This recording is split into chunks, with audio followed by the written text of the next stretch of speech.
Encounter संस्कृति democracy में नहीं होनी चाहिए। हमारा संविधान इनकाउंटर की व्यवस्था नहीं रखता है। लोकतंत्र तब मजबूत होगा जब न्याय मिलेगा, और न्याय के प्रति अगर इनकाउंटर की भावना से किसी की जान ले ली जाएगी, इससे बड़ी दुखद क्या बात हो सकती है। नमस्कार, आप लाइव सिटीज देख रहे हैं। मैं हूं जय शुक्ला।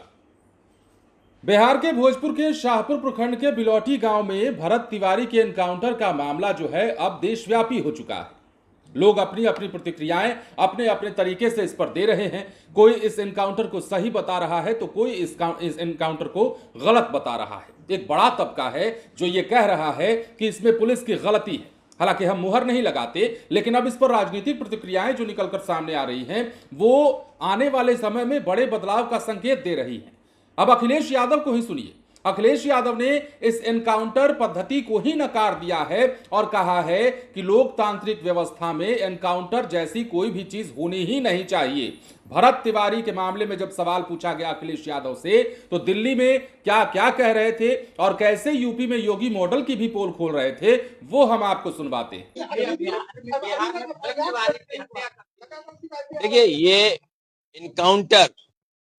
इनकाउंटर संस्कृति डेमोक्रेसी में नहीं होनी चाहिए।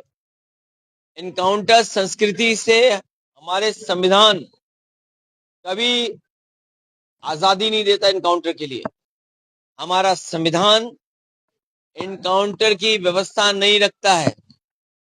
लोकतंत्र तब मजबूत होगा जब न्याय मिलेगा, और न्याय के प्रति अगर इनकाउंटर की भावना से किसी की जान ले ली जाएगी, इससे बड़ी दुखद क्या बात हो सकती है। और हम समाजवादी लोगों ने तो पहले दिन से कहा कि यूपी में कितने फेक इनकाउंटर हुए हैं। सरकार के इशारे पर, बीजेपी के इशारे पर कितने लोगों की जान गई है। जब कभी भी जांच होगी तो न जाने कितने लोगों पे उंगली उठेगी। तो यदि आपने सुना और समझा होगा तो आपको यह बात समझ आई होगी कि अखिलेश यादव चाहते क्या है। विपक्ष की जहां तक बात है, तेजस्वी यादव ने तो खुलकर आकर सामने कहा कि अब भरत तिवारी एनकाउंटर, उन्होंने तो इसे फेक एनकाउंटर भी कहा, और एक बड़ा तबका है, हमने कहा ना कि बड़ा तबका है जो भरत तिवारी के एनकाउंटर को फेक एनकाउंटर बता रहा है। जो सोशल मीडिया पर तस्वीरें वायरल हो रही हैं, उन तस्वीरों को देखने के बाद हर कोई ये कह रहा है कि आत्मसमर्पण के बाद कौन सा एनकाउंटर, कहां लिखा है, किस नियम के तहत एनकाउंटर किया गया। कोई कह रहा है कि सामने में 3 गोलियां मारी गई तो 5 कैसे निकल गई, गाड़ी में बिठा करके क्या पेट में गोली मारी गई थी। ये तमाम तरह की बातें आ रही है। गांव वाले भी कई तरह की बातें कह रहे हैं। एक तबका जो गांव के उस इलाके का है, उस इलाके में जो भरत तिवारी को जानता था, वो ये कहता है कि वो हमारे हीरो थे। अब पुलिस की दलीलें जो है वो कुछ और कहती है। पुलिस का कहना है कि वो आपराधिक गतिविधियां जो है वो लगातार कर रहा था।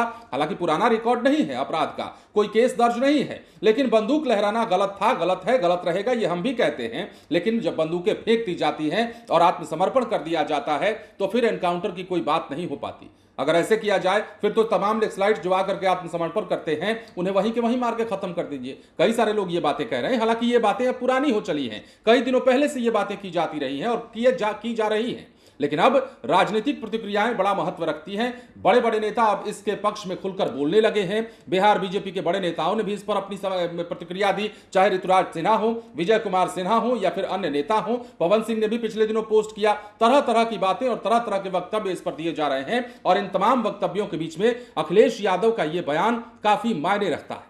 फिलहाल बने रहे लाइव सिटीज के साथ। धन्यवाद।